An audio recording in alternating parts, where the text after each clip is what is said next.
Hello friends, welcome to S M G channel. अगर आप मेरे चैनल के ऊपर नए हो तो चैनल को सब्सक्राइब कर दो and hit the bell icon to get the latest updates.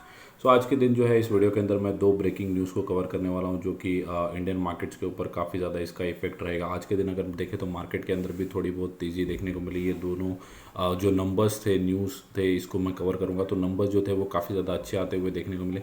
So longer period of the time भी जो है ये नंबर्स काफ़ी ज़्यादा कन्विक्शन डेवलप करेंगे और इसका जो इफ़ेक्ट है वो स्टॉक्स के ऊपर भी आपको ज़रूर देखने को मिल सकता है। सो पहली जो खबर है, ये जो खबर है वो संडे को आते हुए देखने को मिली। फाइनेंस मिनिस्ट्री जो है जीएसटी के नंबर्स पेश करते हुए देखने को मिले। सो नंबर्स अगर देखें तो जो जीएसटी के नंबर आए वो 1,49,1.449 लाख करोड़ के आसपास जो है ये नंबर्स आते हुए देखने को मिले।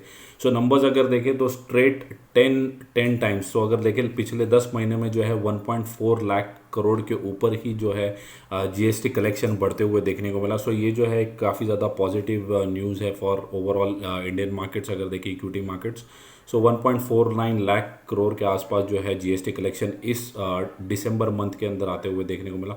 वहीं अगर नीचे जाके अगर आप देखें तो बाइफर्केशन भी दिया है। सीजीएसटी जो है वो 26,000 करोड़, एसजीएसटी, आईजीएसटी अगर देखिए जो इंटर स्टेट जीएसटी होता है वो बाद में अगर सेस देखें। सो इंक्लूडिंग अगर हम देखें तो जो ओवरऑल जीएसटी कलेक्शन है वो 1.49 लाख है। और उससे भी जो अच्छी खबर ये है कि सिर्फ एक बार अच्छे नंबर पेश करना ये कोई बड़ी बात नहीं होती, बट कंसिस्टेंसी जिसको बोलते हैं। तो अगर आप देखें तो स्ट्रेट 10 टाइम्स अगर देखें तो पिछले 10 महीनों के अंदर जो है 1.4 लाख करोड़ के ऊपर ही जो है जीएसटी रेवेन्यू हमें आते हुए देखने को मिला। सो ये काफ़ी एक पॉजिटिव साइन मैं कहूँगा कि इंडियन मार्केट्स के लिए या इंडियन इकोनॉमी के लिए आप बोल सकते हो। सो ये देखेंगे तो ये पहली जो खबर है वो जीएसटी के ऊपर है जो कि संडे के दिन आई थी। तो आज के दिन मैं ये न्यूज़ कवर कर रहा हूँ। सो पहली न्यूज़ ये थी।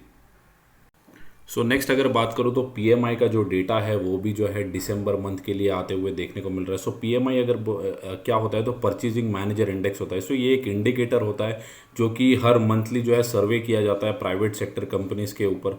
सो अगर आप वहाँ पे देखेंगे तो उनके बिजनेस जो है वो कैसे चल रहे हैं, क्या है।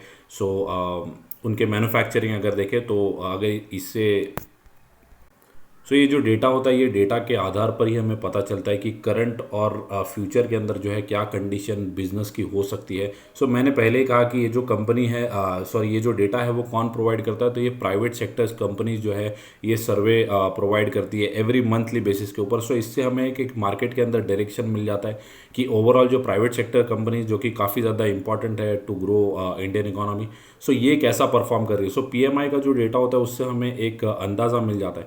सो अगर दिसंबर का अगर देखेंगे तो 57.8% के आसपास जो है डेटा आते हुए देखने को मिला। अब ये डेटा कैसे आना चाहिए, तो अगर देखें तो 50% के अगर ऊपर अगर ये डेटा आता है कंसिस्टेंटली, तो अगर ये ऐसा माना जाएगा कि जो बिजनेस है वो एक्सपांशन या ग्रोथ की तरफ जो जाते हुए देखने को मिल रहा है। वही अगर 50% के अगर नीचे आएगा तो ऐसा कह सकते हैं कि बिजनेस जो है वो कॉन्ट्रैक्शन होते हुए देखने को मिल रहा है, मतलब वहाँ पे गिरावट देखने को मिल रही है।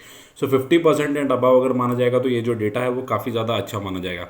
बट अगर मैं पिछले जनवरी से बात करूँ तो जनवरी से लेके 50 के नीचे जो है वो हमारा डेटा गया ही नहीं है।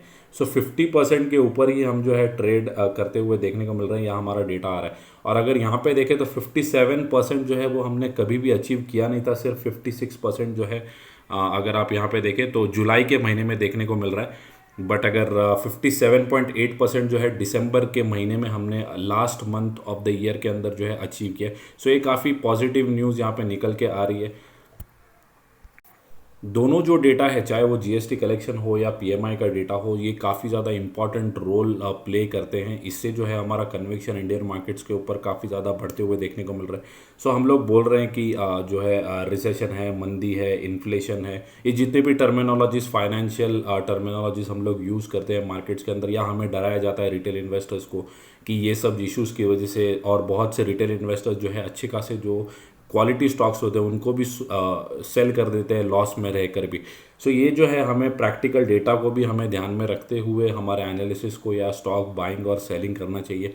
सो ओवरऑल मार्केट के अंदर क्या कंडीशंस है इंडिया या ग्लोबली, सिर्फ ग्लोबल न्यूज़ को अगर देखेंगे तो हमें इंडिया का पता नहीं चलेगा। सो हमें इंडिया को भी जो है मॉनिटर करना है, क्योंकि 2020 के बाद अगर देखें तो इंडिया का थोड़ा सा एक अलग फेस आया है और एक बहुत ही अच्छी ग्रोइंग इकोनॉमी जो है एशिया के अंदर इंडिया बन के निकल के आ रहा है। सो इंडिया को भी जो है, इंडिया के डेटा पॉइंट्स को भी आपको कंसिडर करके ही अपने पोर्टफोलियो के अंदर बाइंग, सेलिंग, होल्ड जो भी करना है। सो इंडिया के डेटा पॉइंट्स को भी आपको कवर करना है, ब्लाइंडली सिर्फ यूएस और यूरोप को ही फॉलो हमें नहीं करना है। सो यहाँ पे देखें तो इंडिया का जो डेटा है वो काफ़ी ज़्यादा अच्छा आते हुए देखने को मिल रहा है। सो आपके पास जो भी क्वालिटी स्टॉक्स है उसको होल्ड करके रखिए। जैसे ही मार्केट के अंदर सिचुएशन चेंज होगी, कल भी मैंने वीडियो कवर किया था, सो अगर आपने वो वीडियो देखा होगा तो आपको बहुत कुछ सीखने को मिलेगा। मैंने पहले ही कहा था कि एफआई जो है अगर कंटिन्यूसली बाइंग अगर इंडियन मार्केट्स के अंदर करते हैं, जैसे 20-30 हज़ार करोड़ के आसपास की अगर बाइंग एफआईएस रेगुलर मंथ्स के अंदर करते हुए देखने को मिलेंगे, आपको बहुत ट्रेमेंडस रैली जो है वो इंडियन मार्केट्स के अंदर, इंडेक्स के अंदर लेवल पे भी और मिड कैप, स्मॉल कैप या लार्ज कैप स्टॉक्स के अंदर भी आपको जो है तेज़ी देखने को मिलेगी। बट इसका जो एक ही रीज़न है या इसका सिर्फ एक ही मैं कहूँगा कि पॉइंट है, तो आपको होल्ड करके रखना है आपकी क्वालिटी स्टॉक्स। हो सकता है कि आपको 6 महीना और पेन हो। कल भी मैंने कवर किया कि Q1 के तक जो है वो रिसेशन के प्रॉब्लम्स रह सकते हैं, जो कि एकदम माइल्ड इफेक्ट उसका हो सकता है अक्रॉस द ग्लोब।